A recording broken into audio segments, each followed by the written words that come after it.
Our diverse workforce of specialists in engineering, architecture, and construction help make us a worldwide leader in development and construction safety.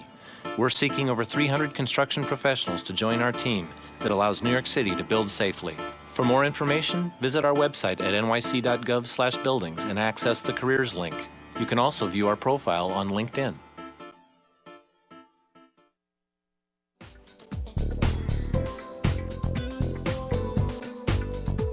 Remember, for more information about New York City government services, dial 311 or visit nyc.gov. I'm Victor Calisi, Commissioner of the Mayor's Office for People with Disabilities. Our office works to assure that people with disabilities can enjoy the rich opportunities our city has to offer. This includes the freedom to travel throughout New York City, a right most of us take for granted. For people with disabilities, traveling around the city can become a challenge when drivers fail to follow basic parking rules. Parking spaces designated for people with disabilities ensure equal access to goods and services. Parking without a permit in a designated space or using a fake permit is illegal. For more information, dial 311. This is Manhattan Borough President Gail Brewer. Bicycles are out again in force, so it's worth reminding everyone, cyclists, motorists, and pedestrians alike, to pay attention and follow the rules of the road. Cyclists should ride in the street, not sidewalks. Ride with traffic, not against it, and observe all stop signs and traffic lights. This is Gail Brewer asking you to ride safely in Manhattan.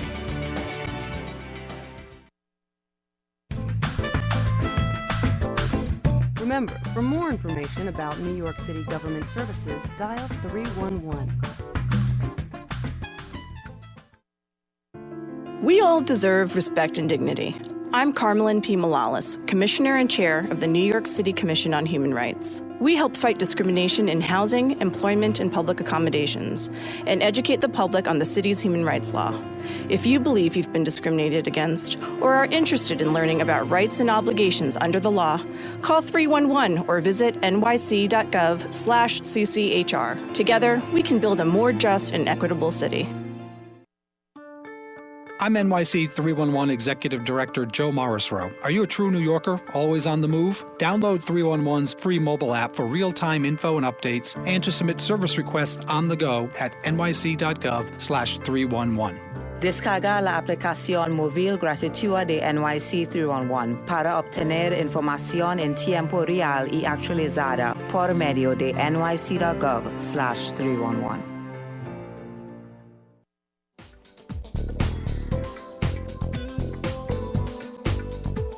Remember, for more information about New York City government services, dial 311 or visit nyc.gov.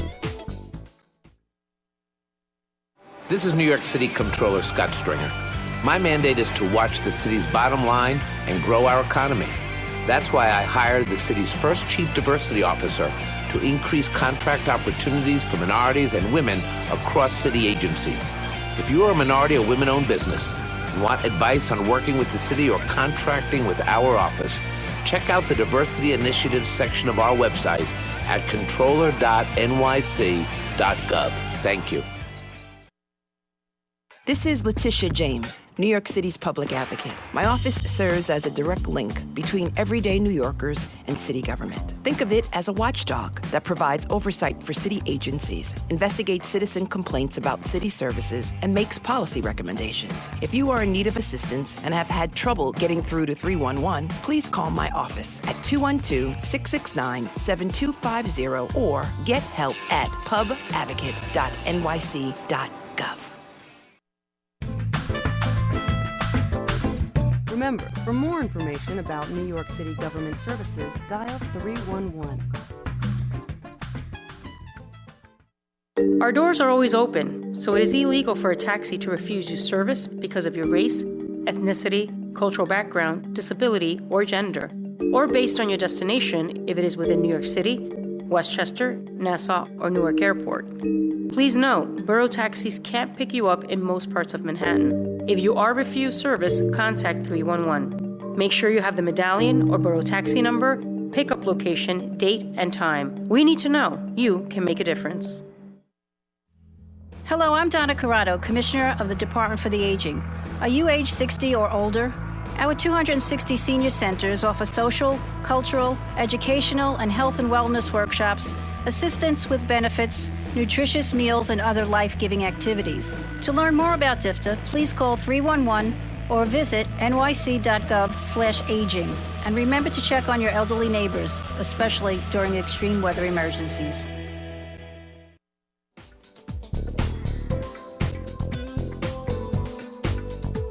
Remember, for more information about New York City government services, dial 311 or visit nyc.gov.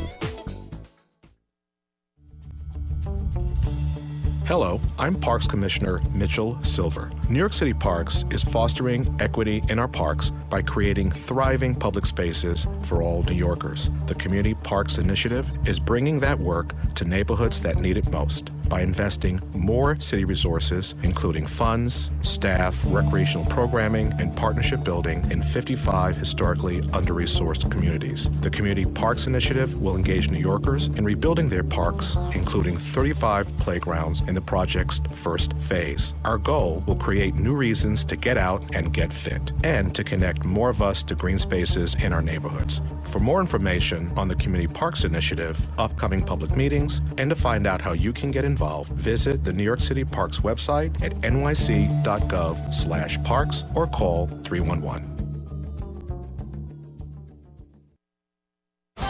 This is Manhattan Borough President Gail Brewer announcing my new storefront Northern Manhattan office. Whether it's helping to protect mom and pop stores, improving technology in schools, or encouraging community and rooftop gardens, we are proud to be helping Manhattan neighborhoods. Learn more by visiting the new office at 431 West 125th Street or calling 212-531-1609 for an appointment.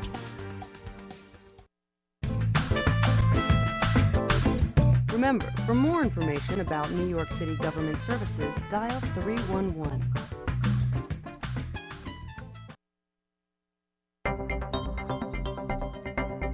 If you're a vendor interested in doing business with the city, we encourage you to visit the City Comptroller's Vendor Roadmap. It can be found on the Comptroller's website, comptroller.nyc.gov.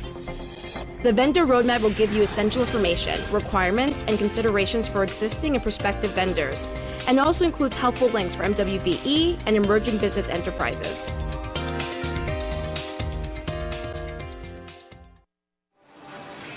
Hi, I'm Department of Buildings Commissioner Rick Chandler, reminding New Yorkers to always observe safety precautions on and near construction sites. The department works every day to educate construction professionals to employ best safety practices. Every New Yorker can play a role in keeping our city safe by reporting unsafe conditions. The department will follow up with an inspection. For more safety information, please visit nyc.gov and enter buildings in the search field.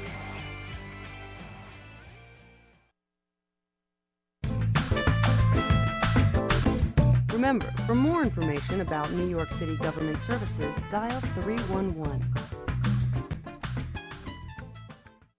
Do you work in New York City? Do you employ anyone in New York City? I'm Julie Menon, the Commissioner of the Department of Consumer Affairs, and we want you to learn about the city's paid sick leave law, which requires most employers to allow sick leave so employees can care for themselves or a family member. Call 311 or visit nyc.gov/paid sick leave to find out if the law applies to you.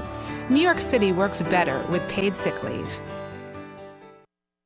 Hello, this is Rose Pierre-Louis, Commissioner of the Mayor's Office to Combat Domestic Violence. We want all New Yorkers to know that if you're a victim of domestic violence, the Mayor's Office is here to help. Simply walk into one of the city's family justice centers to receive free and confidential counseling, immigration, children, and financial empowerment services, all in one location. Call 311, ask for the nearest family justice center, or visit nyc.gov/domestic violence.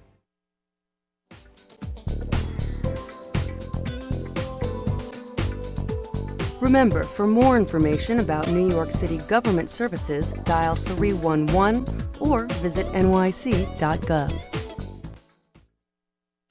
Hello, This is New York City Public Advocate Letitia James. Are you the owner of a minority or women-owned business or small construction business? The city's certification program can help you obtain greater access to and information about contracting opportunities, receive technical assistance to better compete for those opportunities, and benefit from inclusion in the city's online directory of certified firms. For more information, please contact Small Business Services by calling 311 or by visiting nyc.gov/311.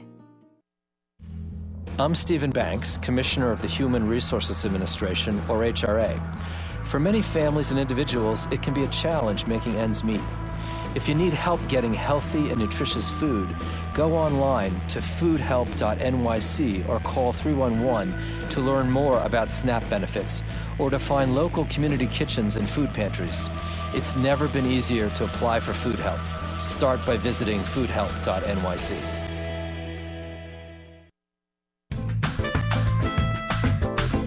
Remember, for more information about New York City government services, dial 311. ¿Trabaja o tiene empleados en la ciudad de Nueva York? El Departamento de Asuntos del Consumidor quiere informarles sobre la ley de ausencia laboral debido a enfermedad, la cual exige a la mayoría de los empresarios que les concedan a sus trabajadores permiso laboral por motivos de enfermedad, para cuidar de sí mismos o de algún familiar. Llame al 311 o visite nyc.gov/paid sick leave para saber si usted está amparado por esta ley. Nueva York trabaja mejor con el pago por ausencia laboral por enfermedad. This is Commissioner Rick Chandler, and I invite you to build your career with the Department of Buildings. Our diverse workforce of specialists in engineering, architecture, and construction help make us a worldwide leader in development and construction safety. We're seeking over 300 construction professionals to join our team that allows New York City to build safely. For more information, visit our website at nyc.gov/buildings and access the careers link. You can also view our profile on LinkedIn.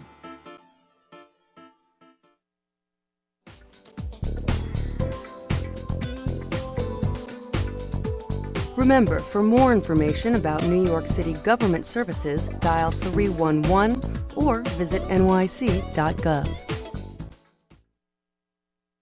I'm Victor Calisi, Commissioner of the Mayor's Office for People with Disabilities. Our office works to assure that people with disabilities can enjoy the rich opportunities our city has to offer. This includes the freedom to travel throughout New York City, a right most of us take for granted. For people with disabilities, traveling around the city can become a challenge when drivers fail to follow basic parking rules. Parking spaces designated for people with disabilities ensure equal access to goods and services. Parking without a permit in a designated space or using a fake permit is illegal. For more information, dial 311.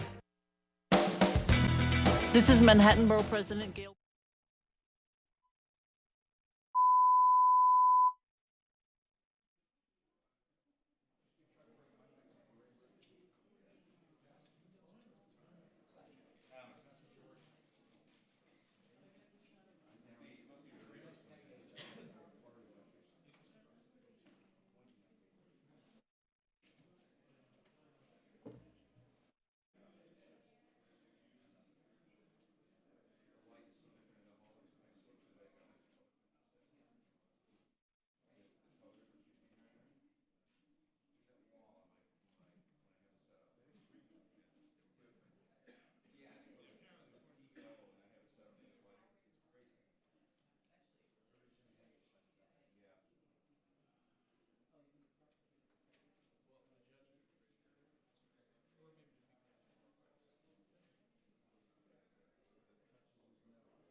Good morning, everyone.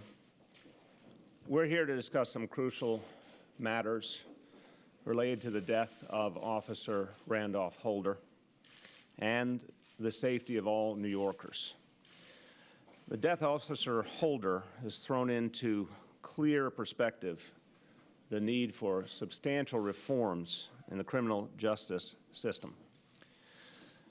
We are united today, all of us standing together, calling for common sense reforms to the bail and diversion systems.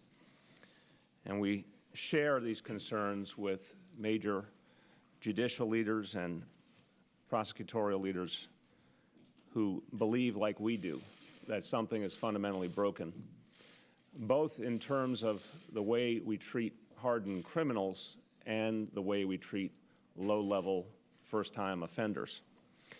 Two people who share this deep concern with us, Chief Judge of New York State, Jonathan Lippman, couldn't be with us today, but has spoken extensively about the need for reform at both ends of the spectrum. And Manhattan District Attorney Cy Vance, who as well has talked about the need for both types of reforms. And this is obviously a matter of urgency. And we need Albany to act as quickly as possible on these matters. Let me thank everyone who's gathered here, some of whom you'll hear speak in a moment, but I also want to acknowledge and thank Roy Richter, the president of the Captains Endowment Association. We have worked with closely on a number of policy matters and has been obviously a strong voice for the men and women of the NYPD. I want to thank State Assembly member Luis Sepulveda, who we've worked very closely with on criminal justice matters. And I want to thank the chair of the City Council Courts and Legal Services Committee, who has been a key partner on issues related to bail reform, Rory Lantzman. Let's start with this tragedy that has focused all of our attention. And let's say at the outset, it shouldn't take a tragedy to focus our attention and make reform. Sometimes in human history, we know these tragedies cause action when nothing else does. And that's not a happy statement, but it's a blunt truth. And I'm a believer that when someone gave his life for us, as Officer Holder did, they cannot have died in vain. And some greater change, some greater good has to come out of it. And this is an example of something that must change. Tyrone Howard simply should not have been on the streets. Based on his criminal history, based on his history of recidivism, based on his constant violations of parole and probation, he just should not have been on the streets. And let's be clear, and it's a very sad, sad story. He was either in jail or prison or he was committing crimes. That is his life history, and someone like that should not have been in our communities, endangering members of the community and members of the NYPD alike. He was a hardened, violent criminal. It's quite clear from the facts. He was on the street. That, unfortunately, also is a fact, and the question is why. And we know there were two crucial opportunities that could have changed the situation fundamentally, but didn't, in large measure because our state laws are not properly structured. In October 2014, Howard was arrested and charged with felony drug sales. The judge in that case, like all New York State judges, could only set his bail based on the risk of flight. The judge was not able to consider the danger that Mr. Howard would be to public safety. It was literally by law not something that could be taken into consideration. So the criminal was able to post bail and again walk the streets. The second opportunity, in January 2015, a judge weighed Howard's eligibility for diversion into a drug treatment program instead of doing jail time. And because the judge was not required to consider the danger he posed, again, a decision was made that had very costly consequences, and Howard was sent to treatment. He didn't show up for treatment. Another part of this puzzle, when someone doesn't follow through on the mandates given them, and Howard had consistently not followed through in terms of parole and probation previously. So it's not a shock that he didn't show up for treatment, continued to walk the streets. And the bottom line here is, when the risk to the public cannot be legally considered, in the bail process, when it's not required to be considered in the diversion process, something is fundamentally wrong. And it inhibits judges from using their best judgment and doing their jobs to the fullest. Let's be clear. We think our judges need these tools to be able to do their jobs best, and they haven't had the tools. Tyrone Howard would have gone to jail. He would not have continued to poison the community around him by selling drugs. He wouldn't have been roaming East Harlem on Tuesday. And one of NYPD's good, decent, hard-working cops would still be alive today. So today, we renew our call for repair of these life-threatening cracks in the criminal justice system. We believe it's absolutely necessary to amend the state bail and diversion statutes and add the concept of public safety risk to these statutes, requiring judges to consider whether the defendant poses a danger to the community when deciding whether and how much bail to set. And that, by the way, and this is a shocking statistic, that is already the law in 47 states in this country. It is the law in the District of Columbia. It is the law governing our federal courts. Only New York State, Missouri, and Mississippi stand apart in not including this information and requiring its consideration. And the same requirement that the issue of public safety and the danger of the individual has to be considered by a judge in decisions related to the choice between treatment and jail. Now look, there is a balance that has to be struck. And a lot of us up here have talked for the last year or two about the need to address the other side of the equation, which is crucially urgent as well. Too many people have gone to jail or gone to prison who did not belong there. We're talking about low-level offenders, first-time offenders, folks who never did anything violent, folks for whom treatment and other options was a better alternative and, as we know, has worked in many cases. So we've got to have the maturity to look at both sides of the equation. We don't want people in jail or prison who shouldn't be there. We don't want to give up on redeeming people who can be redeemed. We want to recognize that it's in the public's interest to get low-level offenders to the right kind of treatment. But we also have to recognize that some people are just hardened criminals. Look at Howard's history. Same crimes over and over and over again. The same consistent pattern of violating all orders that were provided by courts.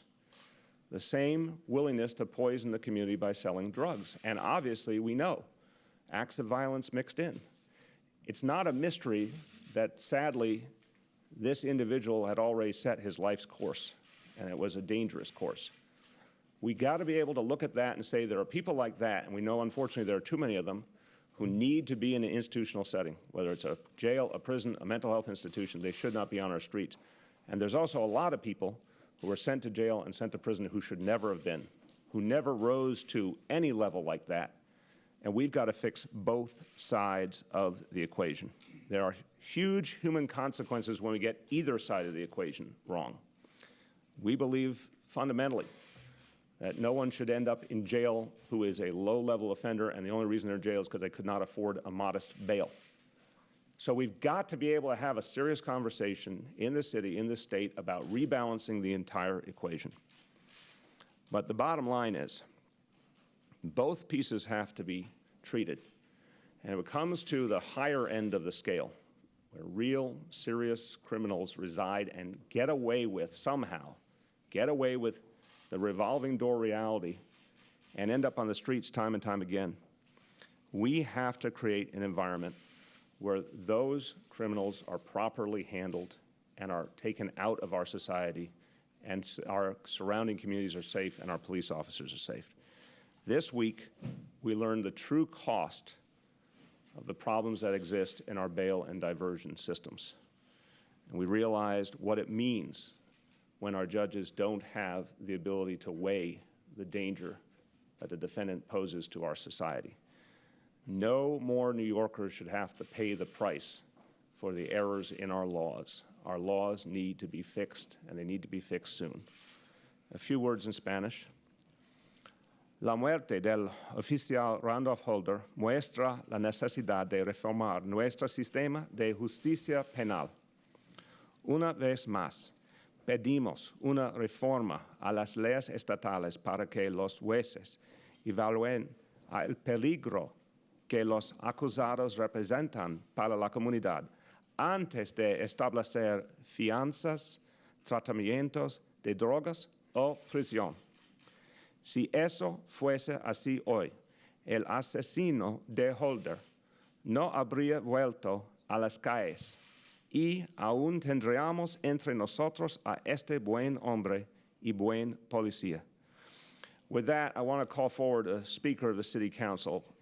She and the Council have pushed for this balance in so many ways, and I think it's very important to note this history.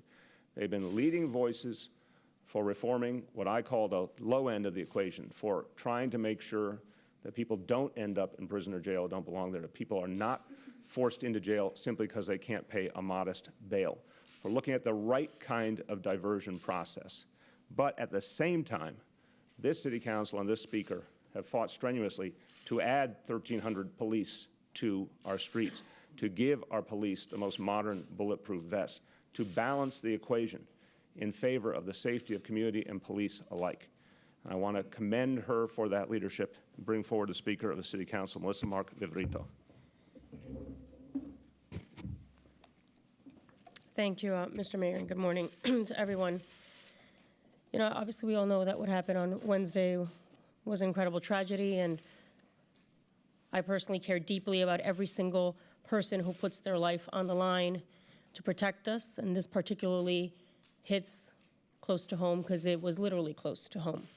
Officer Holder gave his life protecting me, protecting my constituents, and the least that we can do in his honor as we extend our condolences to his family and to the city as a whole as we all grieve this process. And the NYPD in particular is, as the mayor has strongly put it and very eloquently put it and made a strong case as to what we can do in his memory to make sure that we protect others in the future. So, you know, we are very interested in creating that balance, in making sure that our criminal system is more fair and just, and the City Council is working hard towards that goal. Under Chair Landsman's leadership, we had a hearing earlier this year on the challenges of bail, of the proposal of our bail fund, and the issue of the limitations that judges have and what they can consider when it comes to letting someone out is really hampering the ability to create that balance. So, you know, this council has approached this issue of reforms in a thoughtful and deliberative manner, and we are going to continue to do so. We're being deliberative because we need to take these issues very seriously and get them right. And what we're talking here is about handcuffing judges in being able to really exercise fully their discretion. And I think this also are parallels when you talk about the issue of mandatory minimum sentences and judges not having the ability. There's parallels here about what we need to do to create more balance in the system. We want to make sure that our criminal justice system continues to keep people safe. We need to strike the right balance, and that is what we are discussing here today. And that is why the proposed legislation that the mayor laid out at the state level is so important. That recommendation, hopefully we can get that passed, will keep people safe, will keep our city safe, while also striking that middle ground that we're all looking for. Judges, we all know, have very complicated and complex jobs, and we need to ensure that they have everything they need to make smart and thoughtful decisions. These decisions are very difficult to make, and judges should be commended for their professionalism and their service. And having, obviously, Judge Lippman on board as an incredible validator, I think it really speaks volumes that he is definitely supporting this. He's been an incredible fighter to make sure that the system is more fair and just, and really happy that he is on board as we move forward. So I'm confident that we can work with our colleagues at the state level and in Albany to get this done, and definitely look forward to getting to work on this, as I'm sure Chair Landsman is as well. I'll say a couple of words in Spanish. Lo que sucedió este miércoles fue una tragedia. Así que mi más sentido pésame a la familia del policía Holder, al comisionado Bratton y toda la comunidad policíaca y también a todos los residentes de la ciudad de Nueva York. Queremos hacer que nuestro sistema de justicia criminal sea uno más justo y el Consejo está trabajando fuertemente a estos fines. Por eso hemos hecho reformas de una manera deliberada y lo continuaremos haciendo. También queremos que nuestro sistema de justicia criminal mantenga a la gente segura. Tenemos que mantener un balance correcto y estoy segura que lo lograremos. La legislación que el alcalde está recomendando hace precisamente eso, pues tiene sentido común. Los jueces tienen un trabajo complicado y tenemos que asegurar que tengan todas las herramientas que necesiten para tomar decisiones inteligentes y pensadas. Y los reconocemos por su profesionalismo. Y así que estoy segura que trabajaremos con nuestros colegas en el Albany y lograremos hacer que estos cambios se logren. Gracias. Thank you very much. In the mayor's office, we have been working on the different elements of the reforms needed. And two crucial voices in this process, I want to thank them both. First, our Corporation Counsel, Zach Carter, and I remind you, in addition to his current role, in his previous work, he focused as U.S. Attorney on both addressing serious crime and trying to create balance in our criminal justice system. And the Director of the Mayor's Office on Criminal Justice, Liz Glazer, who has been working with all elements of the criminal justice system, our courts, our DAs, NYPD, all agencies, in terms of determining the kind of reforms we need going forward. I'd like to welcome Liz Glazer to speak to us now.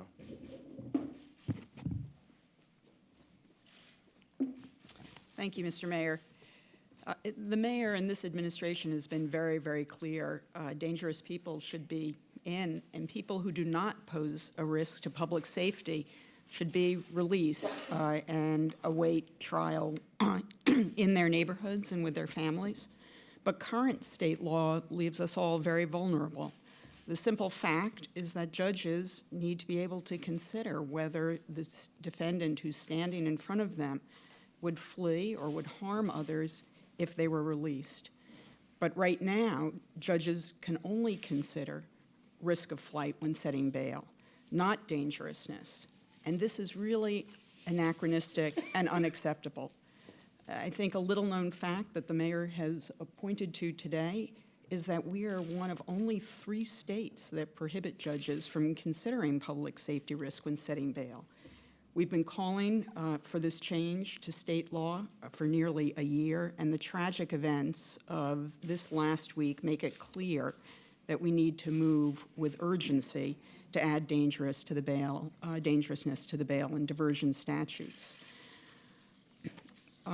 Risk should be the neutral principle that determines whether someone is in or someone is out. And this is true for low-risk people who should be able to wait for trial at home, and it's true for high-risk defendants who we need to make sure are off the street. And moving to this risk-driven system will ensure that law enforcement resources are directed, as they should be, to public safety threats and not towards low-level folks. A risk-based system will ensure that low-risk people are not detained solely because of poverty, and will also ensure that judges have the tools they need to protect the public. Thank you. Thank you very much. Thank you. Fine, I'd like us to hear from someone who has perspective from all sides of the equation. Eric Adams spent 22 years as a New York City police officer, rising to the rank of captain, has a profound understanding of what it takes to keep people in this city safe and the tools that are needed to improve that system. He also understands deeply the problems of many, many families going through the agony caused by the problems at the low end of our bail and diversion system as well. So he sees the whole picture, the dangers our community is faced with because truly hardened criminals remain on the street, and the problems because we don't have the proper approaches in terms of low-level offenders as well. I'd like to welcome Brooklyn Borough President Eric Adams. Thank you, Mr. Mayor and Speaker, for your partnership around this issue. It's such an important issue, and I think that on the state level, there needs to be a dual task force or meeting of the minds, how we look at the bail system altogether, introducing technology. Low-level offenders can wear anything from ankle bracelets and other methods that will ensure the return to court when the time calls for them to do so. What's important is that we look at the intangible, because part of this conversation is not reaching the real conversation on the ground. Nothing erodes our trust in the criminal justice system more than when those who are the victims of violence are watching the most violent offenders return to the streets while those who do low-level crimes are sitting in jail. That is a terrible mix. And when you look at two shootings, that really touches me, as I was speaking with the president of the Captains Union, Roy Richter. Two shootings really personifies this. One happened in the 88th Precinct, and the shooting that took place that we lost an officer in most recently. The offenders who were involved in these shootings were multiple shooters, and they were exchanging gunfires with officers as they were fleeing. You do not see many shootings like that. When you reach a comfort level that you can live out some scene in a police movie and return shootings with officers with multiple shooters. In the 88th Precinct, our officers were under fire from different directions, and the caliber of bullets, 40 caliber bullets, larger ammunition that pierced the police vehicle. And so when you look at the aggressive and boldness of those who are career criminals who are on a pathway to violence should not be colliding with police officers or innocent people. And the bail system currently allows that to happen. We can't have those who are career criminals make a mockery of our criminal justice system.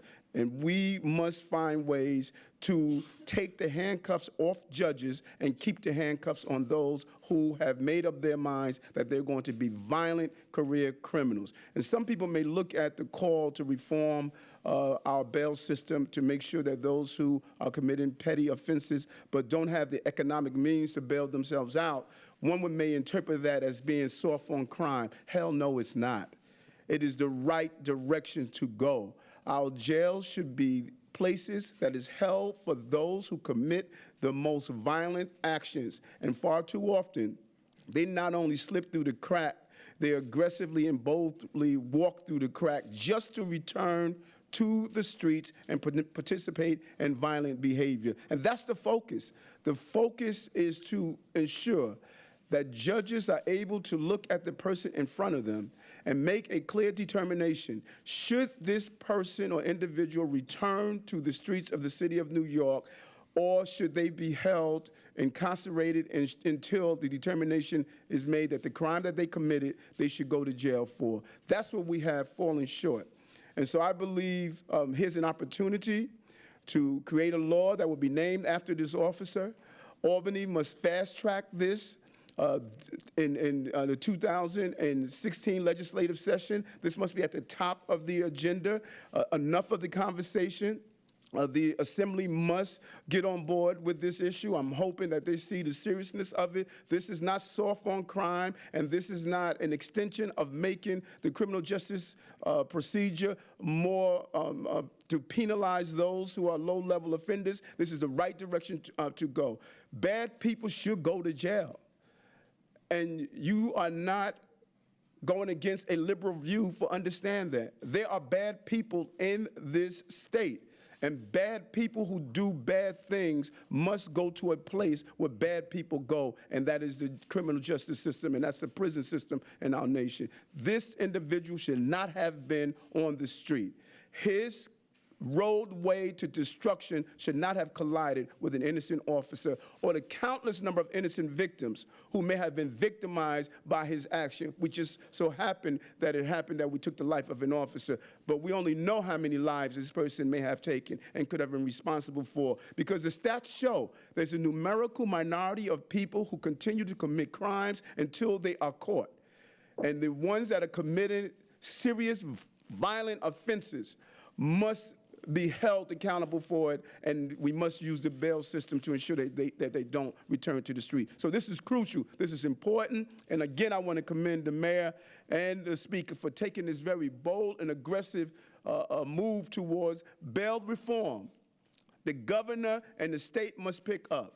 The governor has moved through legislation that he thought was important. Now it's time for his leadership to move through this legislation, because this is important and it impacts a countless number of communities that have given up on the criminal justice system because they see the most heinous, violent offenders return to the streets while the petty offenders remain incarcerated. That is the wrong thing to do, the wrong message to do, and that sends the wrong message to those of us who believe that the penalty must meet the crime. Thank you. Thank you very much.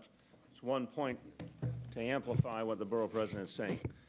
Commissioner Bratton, Chief O'Neill, they'll tell you that's a few thousand violent criminals who are causing a huge percentage of the violent crime in New York City. That's really striking to recognize. Almost 8.5 million people in the city. A few thousand are causing a huge percentage of the violence. And again, I think the borough president is exactly right. We have a pretty clear pattern on who these people are. And NYPD works every day to get them off the streets. We need state laws that'll help us to do it. But there's many, many more New Yorkers who are law-abiding, obviously, the vast majority law-abiding. And there's some who have had lesser offenses, small offenses, who can be redeemed, and there's ways to do it. But look how out of balance we are. We are, I think Eric said it perfectly, too punitive to folks that can be turned around. And somehow, some of the most hardened criminals never actually are caught in the net. Only these changes in state law will allow us to do that. We're going to take questions on this topic specifically. Andrew. Mayor, you've made the case that low-risk offenders should be able to wait for their trial date at home, and high-risk offenders shouldn't be out at all.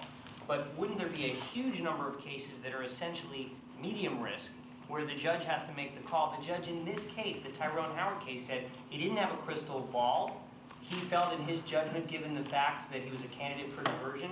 How would that change countless other examples where you have someone in the middle? I'm going to start from a non-lawyer, common sense perspective, from my point of view. I'm going to welcome Zach and Liz to fill in the blank here. What we know in this case, and we've seen the transcript, it's publicly available, is that this judge certainly knew that there's a pattern of criminal offenses. There's just nothing mysterious about this.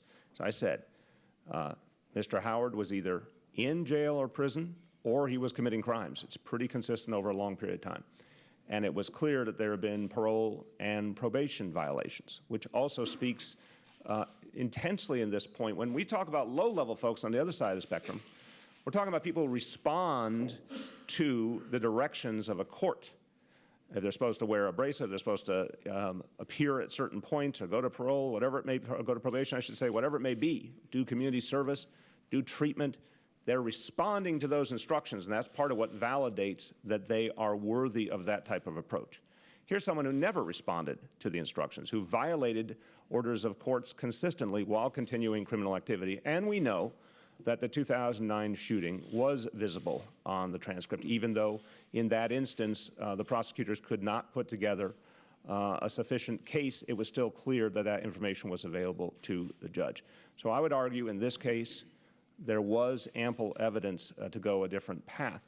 But the bigger point here is that because the question of dangerousness to the community, is not an applicable measure in the bail decisions and is not required to be considered in the diversion situations, it does handcuff judges. It doesn't allow them to consider the things they should consider. And it underemphasizes a thing that the vast majority of us would say would be the very first question we want to ask. Is this person a dangerous threat to the rest of us? So I think it's common sense. Zach, Liz, you want to add? I have been a criminal court judge, and I've made countless decisions about pretrial release. I have never met a colleague who wants to release someone knowing that they might be a danger to the community. But they find themselves in a situation where they feel constrained from detaining persons who may well be dangerous because there's nothing in their rap sheet that signals that they will not return to court, which is right now the only legal consideration that can be taken into account, except in a very narrow range of cases. So what we need by this legislation that's being proposed is to add truth into the bail process so that judges can openly consider what their gut instincts always tell them they want to consider, and that's dangerousness. Right now, judges would like to consider it. In some cases, there are other indications that sometimes mimic dangerousness that permit a judge to articulate a reason to detain someone in terms of risk of flight. But then there are going to be those situations where there are strong indications of dangerousness, but a defendant has no warrant history. A defendant has always faithfully returned to court. Dangerousness has to be something that a judge can consider separately and openly and honestly. Liz Glazer. So just quickly, because it's a great question, it's not just is somebody released with nothing or is somebody held in, but we need a range of things in between. That's part of what bail can do, like the Speaker's Bail Fund. That's part of what supervised release does. And so the real issue here is let's craft the solution to either letting somebody out or keeping them in that will ensure that keeps us all safe. Chair Lansman. Well, it's important to remember that there were two judicial decisions in this case which were important. The decision to divert him to a drug treatment program, but also the decision to grant him bail.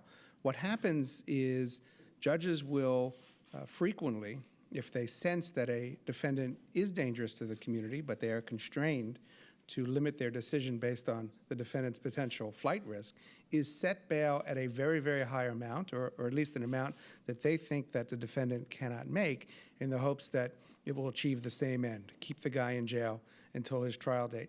In this case, the bail was set at $35,000, which is not an insignificant bail number. So I suspect that the judge who handled this arraignment, she looked at this defendant, she sensed dangerousness. Had she had an opportunity to make an open determination, she might have articulated that.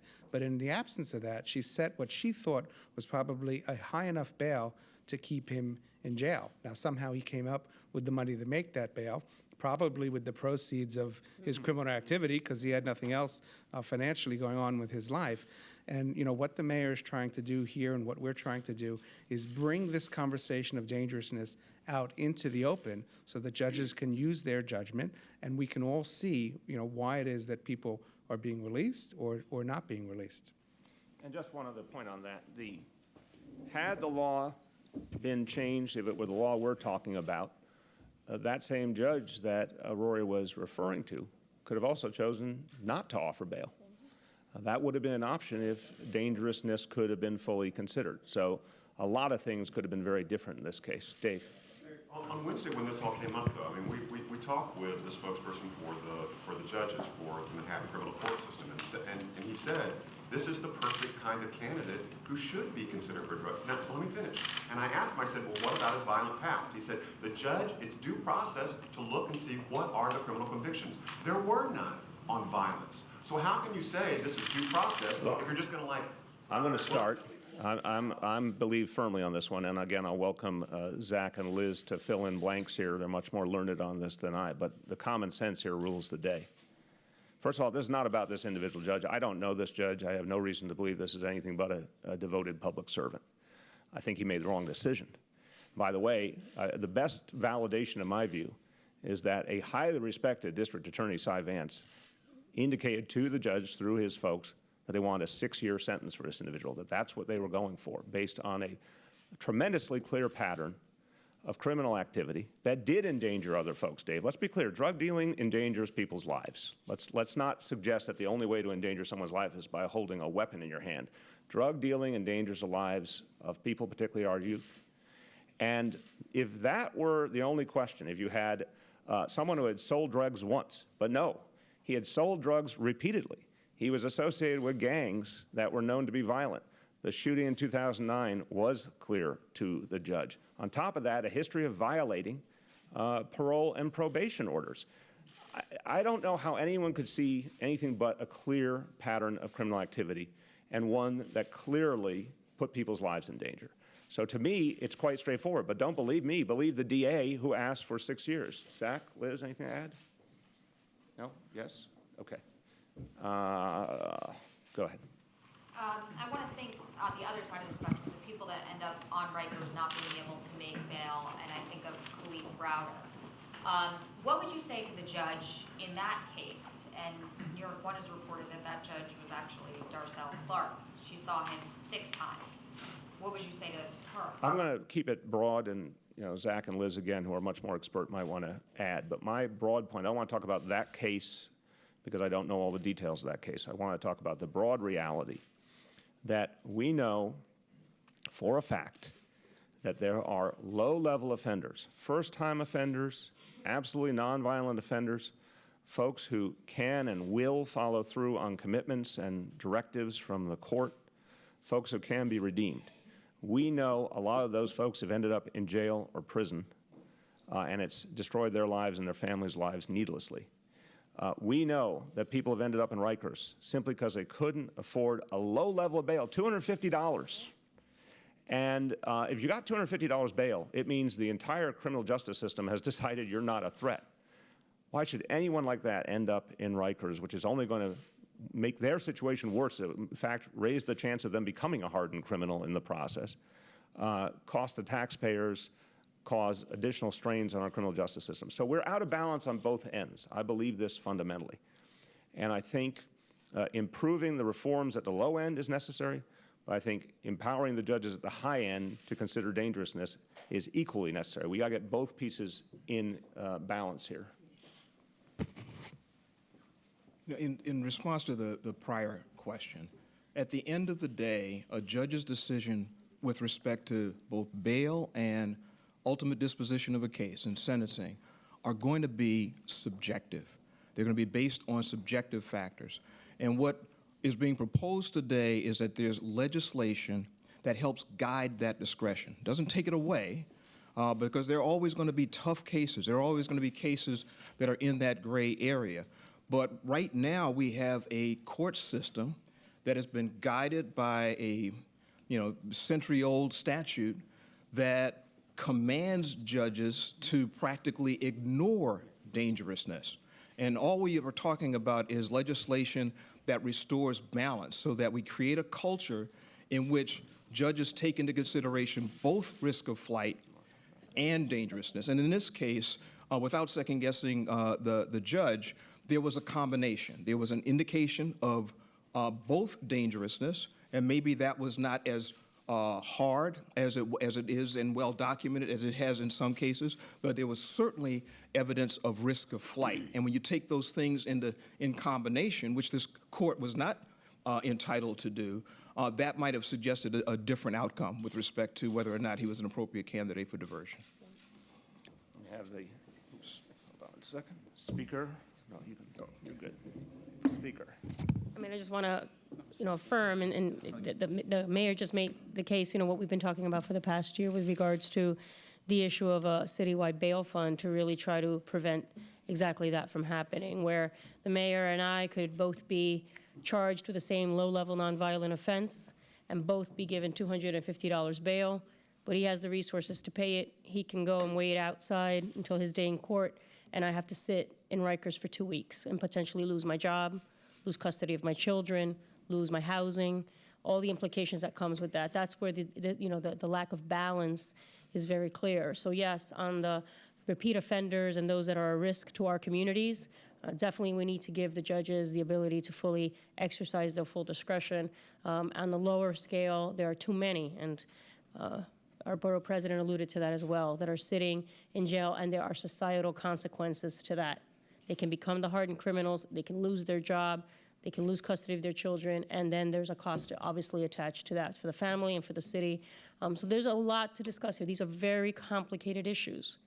And at times, there is an attempt to overly generalize them and try to oversimplify them, and you can't. It's an injustice to try to simplify these conversations, and we're being extremely deliberative and thoughtful because the balance is needed and justice is needed for all involved, and that's the things that we're weighing. Julian? Mayor, your administration has talked a lot about money bail and how it's a problem This is sort of a two-part question. One, I mean, let's say these changes were made and the judge is able to consider dangerousness. What do you think the judge should then be doing in a situation like this one? Should there have been a high cash bail? Should there have been some other kind of monitoring or remand? And then as the second part, as we've been talking about whether or not a judge should have known that this person would be dangerous or not, the judge has said no violent convictions. You've referenced this 2009 shooting, but he was never convicted of that. I mean, should people be put in jail or in prison based on things that they haven't been convicted of doing? Again, I think the most powerful part of the evidence is a consistent pattern of criminal activity. No one's debating that. When I say this individual was either in jail or prison or committing crimes as a factual statement over many, many years, I don't think it's academic. I don't think it's gray. It's quite clear. Second, that he had repeatedly violated court orders in terms of parole and probation, also clear. So that's enough right there to suggest that, and I'm saying this as a layman, I'm not a lawyer, I haven't walked a mile in the judge's shoes, but I think common sense would dictate if you had the ability that the new law would give, you would either not offer bail because of the consistency of this individual's activities and the fact that drug dealing, again, does lead to horrible negative consequences for those taking the drugs. It's not a victimless situation. And you would conclude either no bail or a very high bail, so that ironically he couldn't pay the bail with his drug proceeds. So that would be my common sense solution, that this would have all been taken into account. Now again, the transcript did make clear that there was an arrest and an allegation of involvement in a shooting. I think it was quite clear that in those situations, sometimes it's hard to get people to testify against the shooter because there are either other people involved or for what reasons that I think are very unfortunate, people don't want to share what they know with the police. That's something we have to work to resolve in terms of building a deeper connection between police and community and getting more and more people to come forward. But the fact was, it was an important indicator of something being wrong. And finally, and I think this is the part that has to be amplified in this discussion, if the district attorney is asking for 6 years, I think that was a very strong indication to the judge that the district attorney looked at that whole body of evidence and saw something there. I think that should have been weighed, from my point of view, more strongly. Marcia. It's really ironic that this man would have been on the street anyway because he was able to make $35,000 bail, which is really a 10% cash alternative or $3,500. I wonder if you think that the law changes that you're asking for will send a message to members of the judiciary that in cases where there's a danger or a public risk, that they should set high bail, no bail, and not let these people out. Will it send a message to them, it's okay to do that? Yes, I think the fact is, again, we believe in the discretion of our judges and we respect their judgment. That's the role they play. But I think it simply says you have the right, you have the option to set a higher bail or to determine no bail because you can look at all the factors. It defies common sense that a judge is not allowed to consider the dangerousness of the individual. That is a fundamental flaw in our law. And again, don't believe me, believe the other 47 states, the District of Columbia, and the federal government, all of which give judges the right to look at dangerousness in the equation. I'm not sure I agree with you on the previous assumption, because had this law been in effect, again, I think that judge might have been in a position to set either a bail that could not have been reached economically or to say that it was not appropriate to have bail. So I don't think we can know because this law wasn't there for that judge to work with. That was my question. I mean, $35,000 bail doesn't, when you can pay $3,500 and get a bail wanting to do it, isn't that onerous for somebody who's selling drugs? Correct. So the question really was that if this law was in effect, does it put pressure on judges to I don't think pressure is the right word, and I'm going to, again, I'm going to use my common sense terminology, and Zach and Liz fill in the blank to give more refined legal terminologies here. What we're saying is, I think Zach said it perfectly, imagine you're a judge and you're not allowed to consider the dangerousness of the person before you. That makes no sense. And this is something we've spoken about before. This is something that came up back at the end of last year, a case where an individual was making threats against the police, and the judge was not allowed to consider those threats in the bail determination because there was no risk of flight evident. That makes no sense. So it's not about pressuring judges, it's about empowering them and giving them tools and the right to look at the dangerousness of the individual and factor that into bail determinations and requiring it to be considered in terms of a diversion option. And I think what will happen is, I think this is the nature of the many, many good judges we have.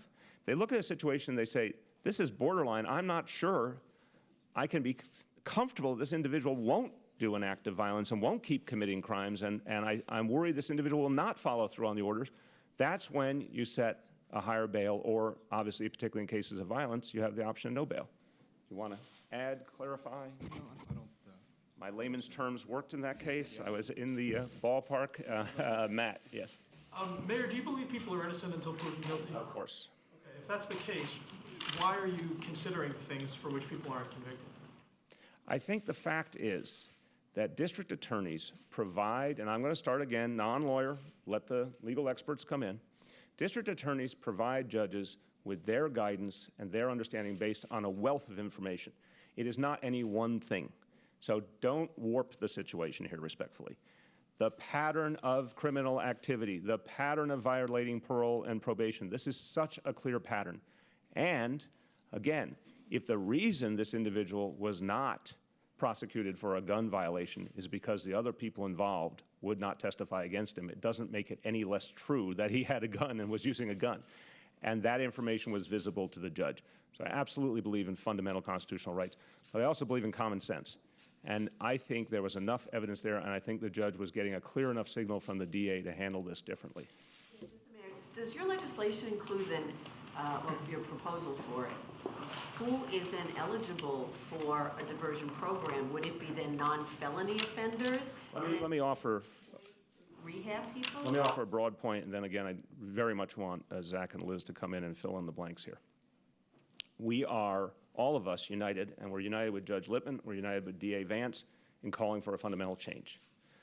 The broad strokes here have been talked about for quite a while. The head of our state judicial system has called for these kind of reforms. Literally the number one person in our state judiciary has been calling for both types of reforms, on the low end and the high end. It's time for action.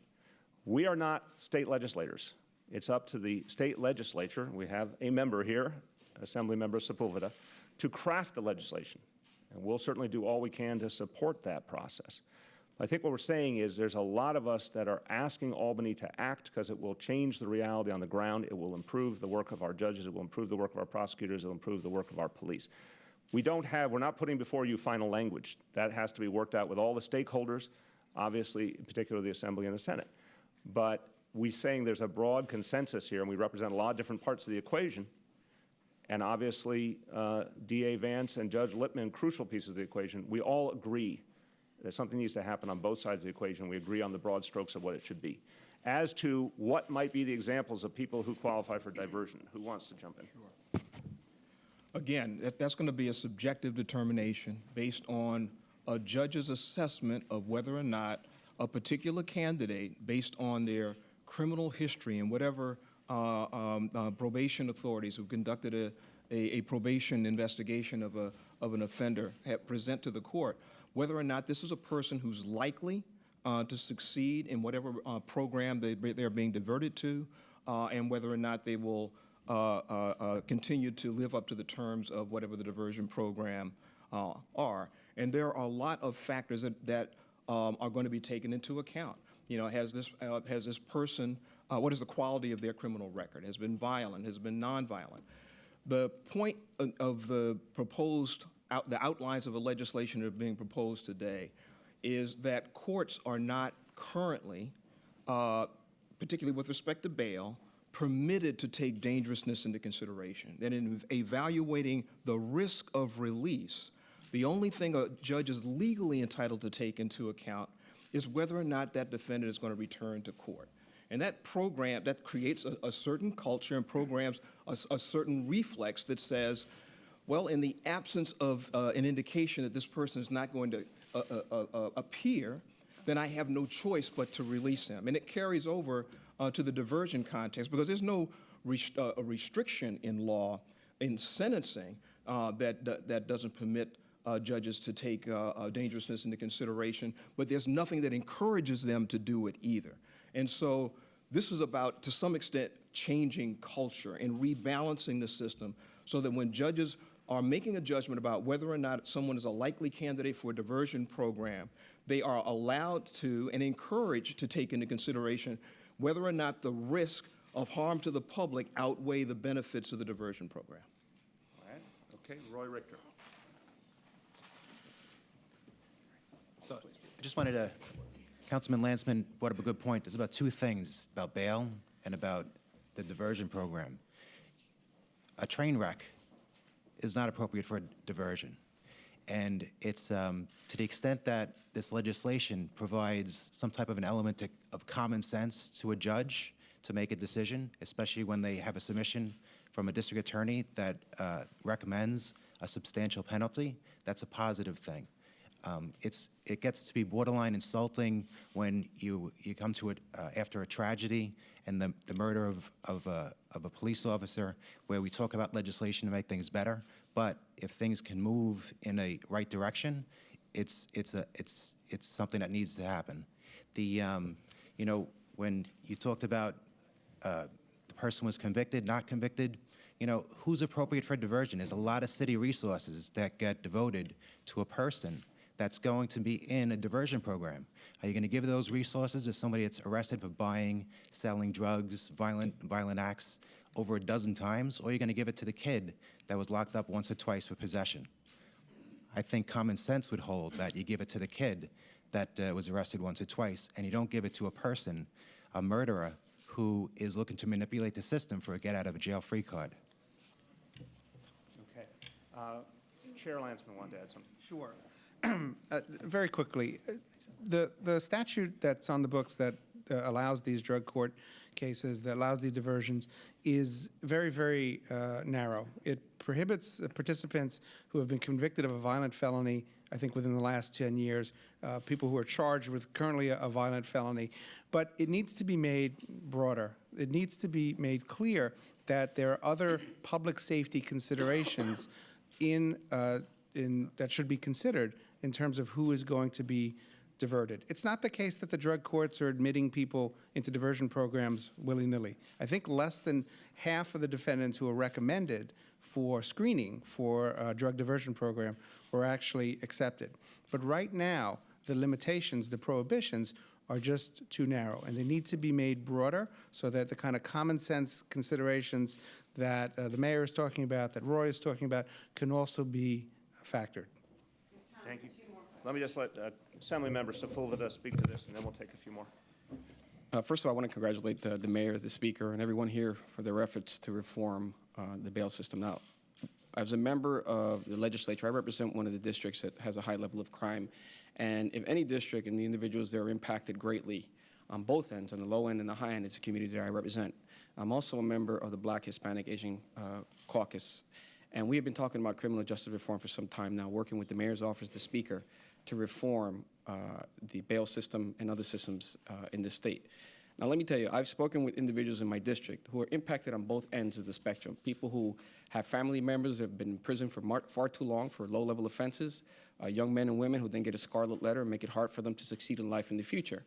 But I can tell you that in my discussions the last couple of days with constituents of my district, there wasn't a single person, not a single person, who doesn't agree with the concept that we should take the potential for violence, the potential for danger of a person who's before the criminal justice system, and that a judge should take that into effect. Now, look, judges are given the assignment to run our criminal justice system in the courts, and they will make mistakes. But I believe that this piece of legislation will make a great difference. I believe that the members of the Black, Puerto Rican, Hispanic, and Asian Caucus will favor this legislation. I've spoken with some of my colleagues who think this is a great idea, and it's an idea that will impact our communities who are victimized by these individuals who are arrested time and again and go back into the community and commit more crimes and victimize the community. So thank you very much for your efforts. Thank you. Thank you. Ozzy.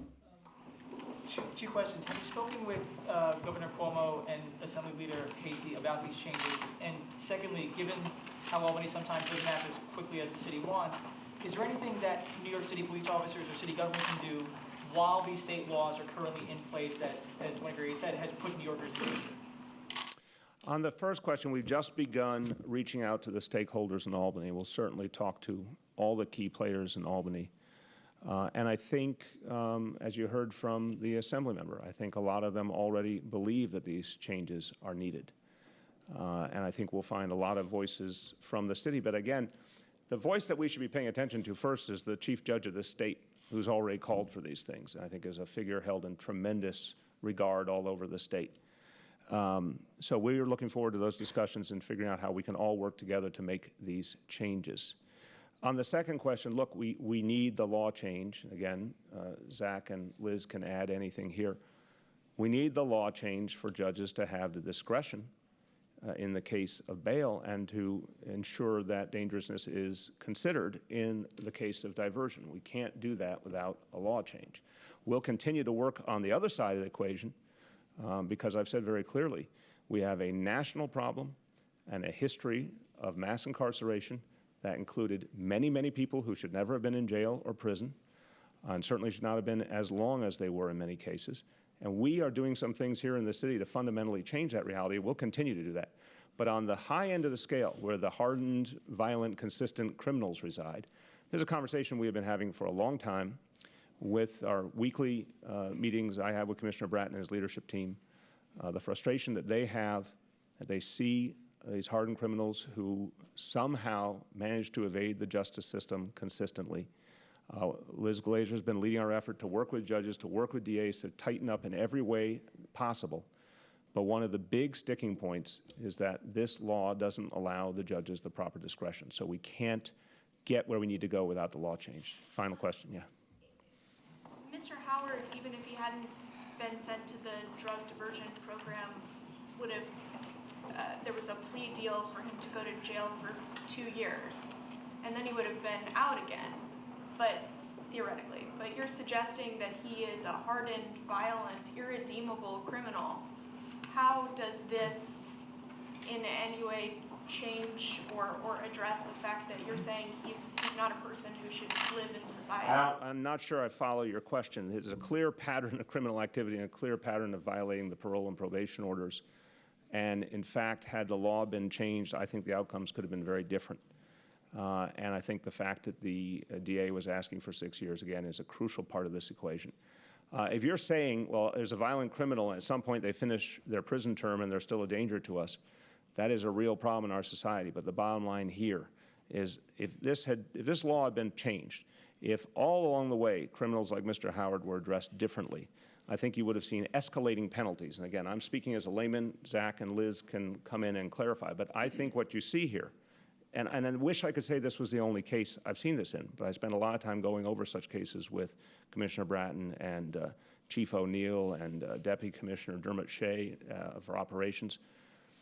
There is a pattern of these kind of cases where more and more criminal activity does not lead to more and more consequences. And that's where I think the system's fundamentally broken.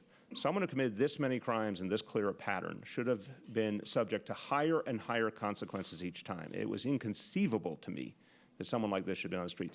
Some people are irredeemable. I'm a progressive person, I am a humanitarian, but I can also tell you some people are irredeemable. And unless they are treated very, very differently, they pose a danger to our society, and we have to look that in the face. Do you want to add, Liz, Zach? Okay. With that, thank you, everyone. Thank you.